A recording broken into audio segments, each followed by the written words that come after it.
Students, इस समय पहले पार्ट में आप लोगों ने देखा होगा कि जो ग्रेविटेशन का फर्स्ट पार्ट आप लोगों ने यूट्यूब में देखा होगा, जो चैनल में है, उसमें हम लोगों ने ग्रेविटेशन के विषय में बात की। सबसे पहली बात कैल्कुलस लॉ की थी, फिर उसके बाद यूनिवर्सल ग्रेविटेशन लॉ आया, फिर ग्रेविटी की बात आई, ग्रेविटी से जी की बात थी, और जी की बात से जो नॉर्मल कंडीशन में हम लोग देखते हैं कि जी हमारा कांस्टेंट होता, लेकिन अगर यही चेंज एक बड़े अमाउंट के हो रहे हों, मिसाल से अगर एक इनफ हाइट पे ऊपर जा रहे हों या एक इनफ हाइट पे नीचे जा रहे हों due to rotation of the earth या due to shape of the earth, तो ये सारे रीजन है जिसकी वजह से जी की वैल्यू चेंज होती है।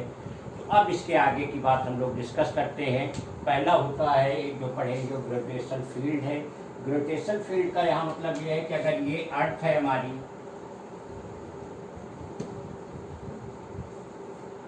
अर्थ के अराउंड एक चीज हम लोगों ने देखा है कि जो जी की वैल्यू है capital G M E upon R E square, कहने का मतलब क्या हुआ कि जी जो प्रोपोर्शनल होता 1 अपान आर ई स्क्वायर, या इसी को हम कह सकते हैं G proportional to 1 upon R square.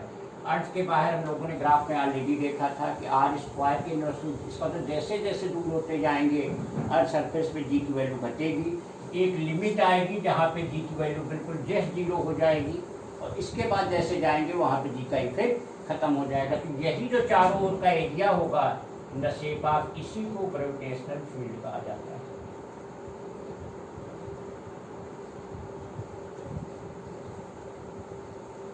ठीक है, तो इसको डिफाइन ऐसे करेंगे कि area around any planet any mass where an other mass experiences the force is called a gravitational field. इसी में एक आती है gravitational field intensity.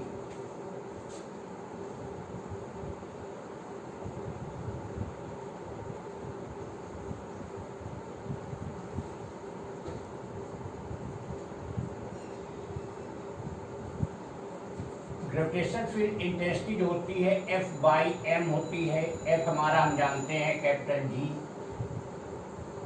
M E M upon R E square, और बाई एम हो गया, एम से cancel हो गया, मीन्स इसकी value G M E upon R E square, या इसी को जनरलाइज कर सकते हैं तो यही हो जाए।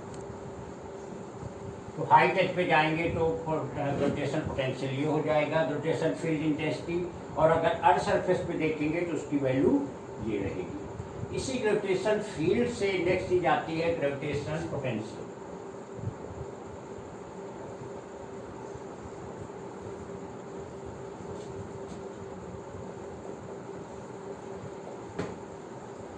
ये ग्रेविटेशन फील्ड है, तो अगर इसके बाहर से एक यूनिट मास को यहाँ मान लीजिए पी पॉइंट तक लाएंगे तो हमको एक वर्क करना पड़ेगा। तो जो यूनिट मास पे जो वर्क होगा इस पॉइंट तक लाने के लिए, that is called a gravitational potential. Means unit mass bringing from infinity to particular point is called a gravitational potential at that point. अब अगर इस पी पॉइंट तक मान लीजिए सेंटर से ये आर दूरी पे है, तो फोर्स क्या हो जाएगा capital G M E M upon R square, और डी डब्ल्यू हमारा क्या होता है एफ इंटू डी आर। तो डब्ल्यू की वैल्यू क्या हो जाए, क्योंकि हम इन्फिनिटी से लेके आ रहे हैं, तो infinity to R F D are,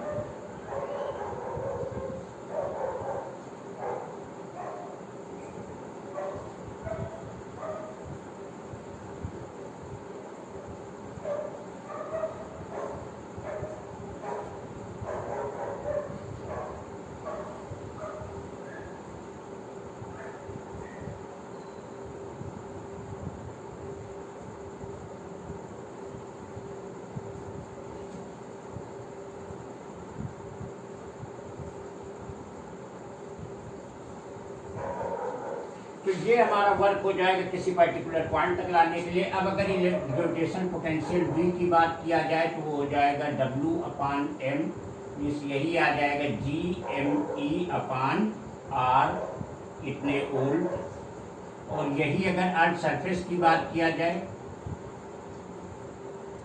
इतने वोल्ट हो जाएगा। तो ये हमारा ग्रेविटेशन फील्ड अर्थ के चारों ओर का एरिया जहाँ कोई बॉडी फोर्स एक्सपीरियंस करे। ग्रेविटेशनल फील्ड इंटेंसिटी किसी पर्टिकुलर पॉइंट पे इन द ग्रेविटेशन फील्ड, और ये हो गया हमारा ग्रेविटेशनल पोटेंशियल। सरफेस पे अगर देखेंगे तो minus G M E upon R ई, और अगर यहीं पे हम देखेंगे कि हाइट एच पे देखेंगे तो G M E upon R, जहाँ आर की वैल्यू अगर जनरलाइज करके लिखेंगे तो हो जाएगी आर ई प्लस एच। तो हम लोगों ने भी ग्रेविटेशनल पोटेंशियल देखा। ग्रेविटेशनल पोटेंशियल क्या था? Unit mass bringing from centre to a particular point. उसी में नेक्स्ट चीज आती ग्रेविटेशनल पोटेंशियल एनर्जी। तो पोटेंशियल में था unit mass bringing from centre to a particular point. Potential energy में क्या हो जाता है? Any mass. तो ग्रेविटेशनल पोटेंशियल एनर्जी क्या हो जाती है?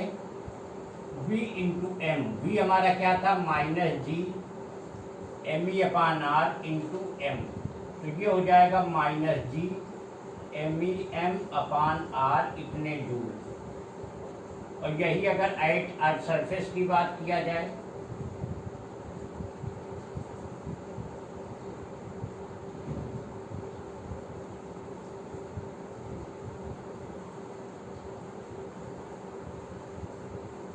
एक चीज यहाँ पे बता दें, पोटेंशियल एनर्जी की बात हो रही है, means energy associated on the body into the body.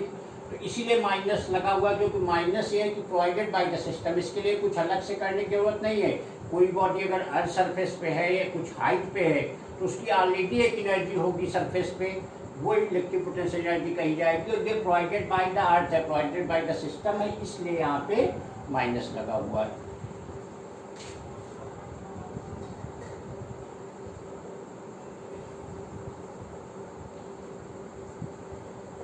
Orbital velocity. Orbital velocity का मतलब हम लोग देखते हैं कि कई आर्टिफिशियल सैटेलाइट है या नेचुरली सैटेलाइट है, हमारे मून है, जुपिटर है, मार्स है, सारे हैं।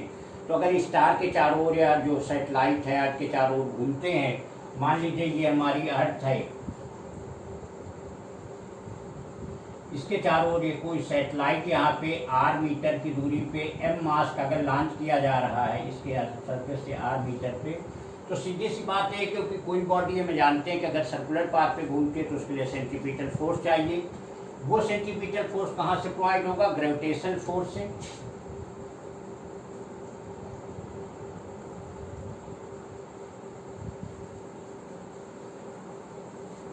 और ग्रेविटेशनल फोर्स ही सेंट्रीपिटल फोर्स प्रोवाइड करेगा।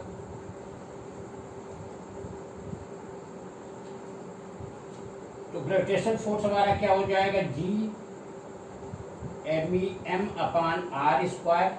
और सेंट्रीपिटल फोर्स हमारा क्या होता है? M V square by R. तो आर से आर कैंसिल हो गया, एम से एम कैंसिल हो गया। तो वी की वैल्यू क्या आ गई? Under root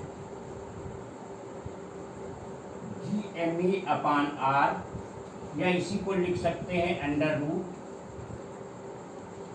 G M E upon R E plus H हो जाएगी। और यहाँ पे एक चेंज हम क्या ला सकते हैं कि अगर जी की जगह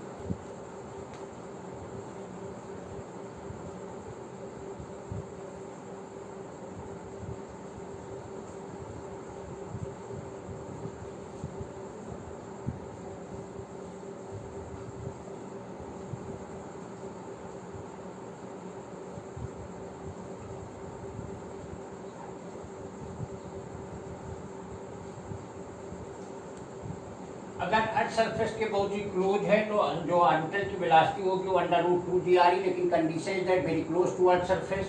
और अगर हाइट पे है तो ये हो जाएगी। तो ये हमारी ऑर्बिटल वेलोसिटी हो गई। ऑर्बिटल वेलोसिटी को तो कोई भी बताया ही कि सैटेलाइट अगर अर्थ के चारों ओर घूमता है तो उसकी वेलोसिटी होगी। और इस हुआ कि कोई भी जब सैटेलाइट अर्थ के चारों ओर मूव करेगा, या किसी भी चाहे प्लेनेट अर्थ के स्टार के चारों ओर मूव करे, तो उसका पीरियड ऑफ रिवोल्यूशन होगा। और पीरियड ऑफ रिवोल्यूशन टी जो होता है वो 2 पाई आर अपान वी के बराबर होता है। तो यही 2 पाई आर, और वी की वैल्यू क्या हो जाएगी? पहली वाली हम रख लेते हैं under root G M upon R.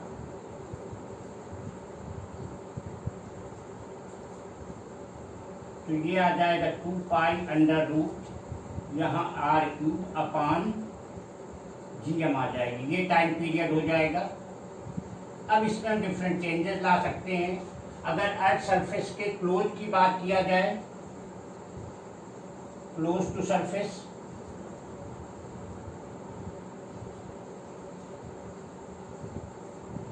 तो ये हो जाएगा are E plus H,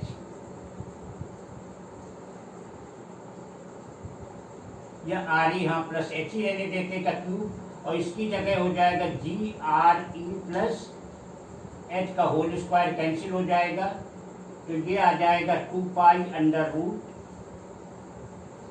are E plus H upon G, ये टी की वैल्यू आ जाएगी। तो बेसिकली जो हमारा फार्मूला है टाइम पीरियड के लिए होता है T equal to 2 pi R upon B, और बी की वैल्यू जो है ऑर्बिटल वेलोसिटी है हमारी, शुरू हो जाएंगी। यही पे एक चीज और बता दें स्टूडेंट की, एक चीज होती है इस वेटलेसनेस आता है सैटेलाइट में, किसी स्टार में अगर हम जाते हैं तो हमें एक चीज फील होती है वेटलेसनेस, क्योंकि कोर्स में इस समय नहीं है इसलिए इसको हम ज़्यादा रिटन में डिस्कस नहीं करेंगे। तो वेटलेसनेस का कोई मतलब नहीं होता। वेटलेसनेस का मतलब क्या होता है कि जहाँ पे कोई फोर्स नहीं होगा तो उसका कोई रिएक्शन नहीं होगा। अगर ग्रेविटी कहीं पे जीरो स्पेस में हम जाते हैं वहाँ पे कोई वेट नहीं होता है बॉडी का, कोई बॉडी हो, हम है तो हम एयर में फ्लोट कर सकते, पानी है तो पानी में एयर में फ्लोट करेगा। अभी देखा था काफ़ी दिन पहले 4-5 साल पहले सुनीता विलियम्स गई थी, एयर में फ्लोट करती थी, पानी पीती थी तो एयर में फ्लोट करता था। तो कहीं पे अगर जी नहीं होगा तो फोर्स जो एम जी होता है वो फोर्स जीरो हो जाएगा, तो अगर फोर्स जीरो होगा तो उसका रिएक्शन जीरो हो जाएगा। हम अगर एयर में जंप करते हैं तो एयर के टाइम में बॉडी का कोई वेट नहीं होता है, तो वेट का मतलब अगर उसका रिएक्शन नहीं होगा तो बॉडी का वेट नहीं होगा, तो वहीं हमें वेटलेसनेस फील होती है। मीन्स अगर हम कहीं प्लेनेट में होते हैं, जैसे अगर हम मून पे जाते हैं तो हमारा वेट अगर 100 kg है तो वो 40 रह जाता है, मार्स पे जाएंगे तो करीब 60 के आसपास होता है। अगर किसी बॉडी पे जी की वैल्यू नहीं होगी तो फोर्स नहीं होगा, फोर्स नहीं होगा तो उसका कोई रिएक्शन नहीं होगा, तो बॉडी अपने आप ही वेटलेसनेस में चली जाती है। तो वेटलेसनेस का मतलब है कि उस पर रिएक्शनरी फोर्स जो है वो जीरो हो जाता है। अब हम लोग बात करते हैं कन्वेंशनल सैटेलाइट की। कन्वेंशनल सैटेलाइट का मतलब ये होता है जैसे हम लोग देखते हैं कोई प्रोग्राम अगर अमेरिका में है तो हम यहाँ घर बैठे अपनी टीवी पे देख रहे हैं, मैच है ऑस्ट्रेलिया इंग्लैंड कहीं पे हो रहा है उसको हम घर बैठे देख रहे हैं, तो ये सिग्नल सेंड किए जाते हैं। तो सिग्नल में बेसिकली जितना यहाँ पे है वो 2 टाइप के, एक होता है एक्टिव सैटेलाइट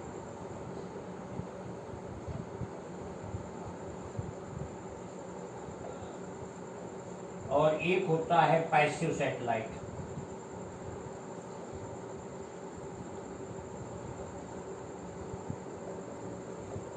एक्टिव का मतलब क्या होता है, रिसीविंग सिग्नल,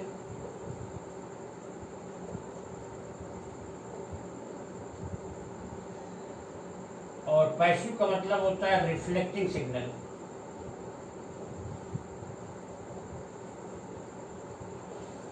देखिए अर्थ हमारी में जानते हैं कि हमारी इस तरीके से स्फीरिकल शेप में है। अब अगर इंडिया यहाँ पे है, अमेरिका यहाँ पे है, तो उसको सीधे भेज पाना बहुत मुश्किल है। तो इसके लिए इसका एक सैटेलाइट होता है यहाँ, इसका एक सैटेलाइट होता है यहाँ।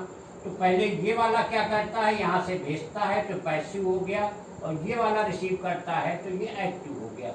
तो इस तरीके से सिग्नल भेजा जाता है, क्योंकि वो सरफेस पे पास मिला है, सरफेस पे इतना ऊंचा खाली मकान है, डिफरेंट टावर्स हैं, डिफरेंट चीज़ें हैं, आजकल मल्टी स्टोरी बिल्डिंग बन रही, तो उनको सीधे भेजना पॉसिबल नहीं, तो वो सैटेलाइट के थ्रू भेजे जाते हैं। ये यहाँ से सिग्नल पहले यहाँ पे भेजेगा, ये इसको रिसीव करेगा और रिसीव करके यहाँ से भेजेगा, तो ये रिफ्लेक्ट कर देगा इसको, और ये यहाँ पे रिसीव करके यहाँ पे भेज देगा। तो उसके बाद इस तरीके से तो हमारा जो कम्युनिकेशन सैटेलाइट है ये स्पेस सैटेलाइट भी कहा जाता है।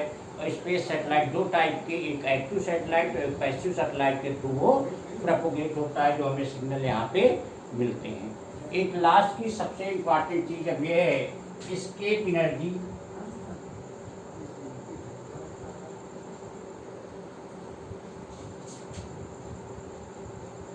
And escape velocity.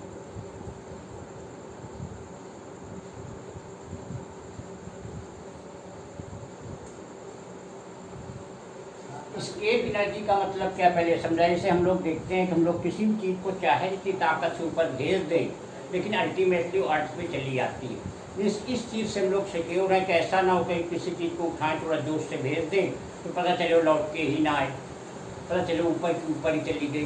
तो कोई भी चीज़ है अगर उसको चाहे जितनी ताकत से फेंके अल्टीमेटली वो नीचे चली आती है। हमारी एयर है पूरी तरीके से यहाँ बाउंडेड, ऐसा नहीं हुआ कि अचानक रात में सोए सवेरे पूरी हवाई गायब हो गई, ऐसा कुछ नहीं है। मीन्स हर चीज़ की एक, इसको बाइंडिंग एनर्जी कहा जाता है।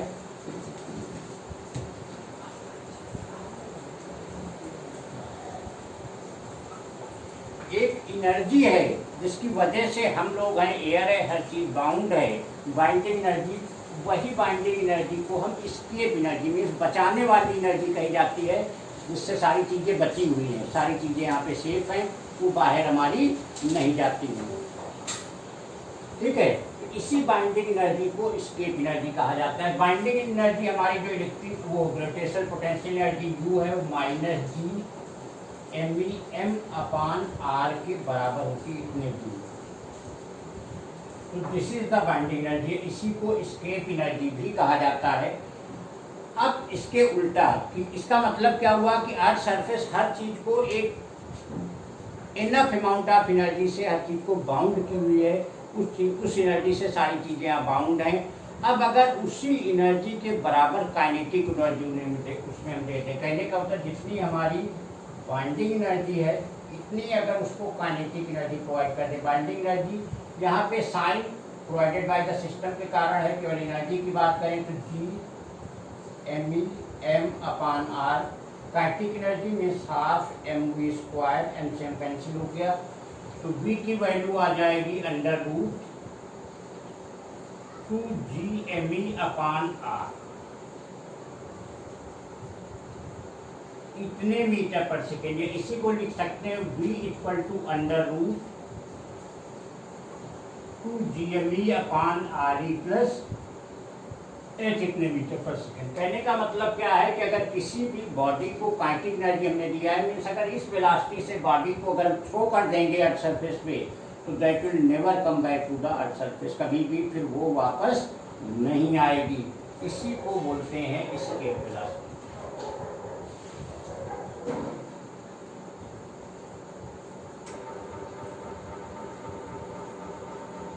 ये हमारी एस्केप वेलोसिटी हो गई।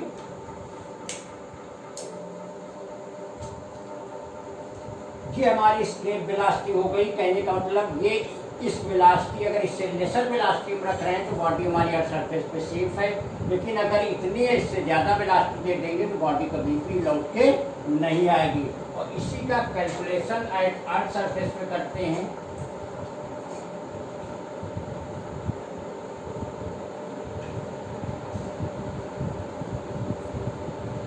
GME की जगह GRE² कर देते हैं, और क्योंकि अर्थ सरफेस पे तो क्या केवल R ही रह जाएगा।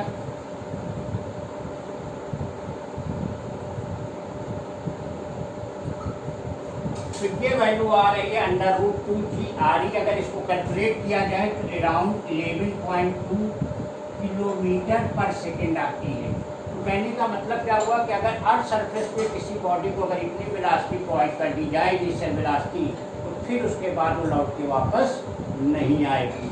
और यहीं पे एक चीज़ हम लोग देख रहे हैं, ये हमारी एस्केप वेलोसिटी जिसको V बोलते हैं। और इसी में एक चीज़ हम लोगों ने देखा था कि V = अगर 2 को बाहर कर दिया जाए तो यही हमारी ऑर्बिटल वेलोसिटी है, तो ये हो जाएगा V और ऑर्बिटल वेलोसिटी। तो हमें एक रिलेशन मिल गया V =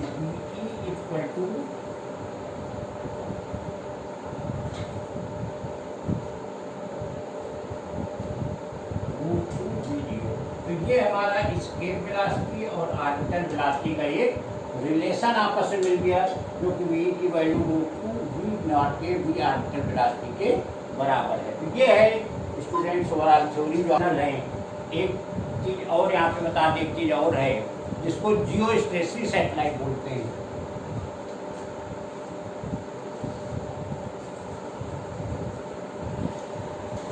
जियोस्टेशनरी सैटेलाइट का मतलब यहाँ ये है कि एक ऐसा सैटेलाइट, जैसे कोई भी कंट्री अपना सैटेलाइट भेजता, मान लीजिए इंडिया ने अपना लॉन्च किया, अमेरिका ने अपना, रशिया ने अपना लॉन्च किया, तो वो इसलिए लॉन्च करता है कि वो अपने देश की कोई इंफॉर्मेशन जिस चीज़ के पर्पज के लिए यूज किया है उसके लिए उसने किया है। तो अब अगर ऐसा होगा, मान लीजिए हमारी इंडिया यहाँ पे है, सैटेलाइट यहाँ है, कल हमारी इंडिया यहाँ पहुँच गई रोटेट करके, सैटेलाइट यहाँ है, परसों यहाँ पहुँची, कहते हैं सैटेलाइट यहाँ इस तरीके से। तो जो इंफॉर्मेशन है वो जो चीज़ रिसीव कर रहा आज इंडिया में है, कल पाकिस्तान में है, फिर जापान में इस तरीके रोटेट करेगा। तो क्या किया जाता है कि इसकी स्पीड अर्थ की रोटेशन स्पीड के बराबर रखी जाती है। तो जैसे जैसे हमारी अर्थ रोटेट करेगी वैसे वैसे ये रोटेट करेगा।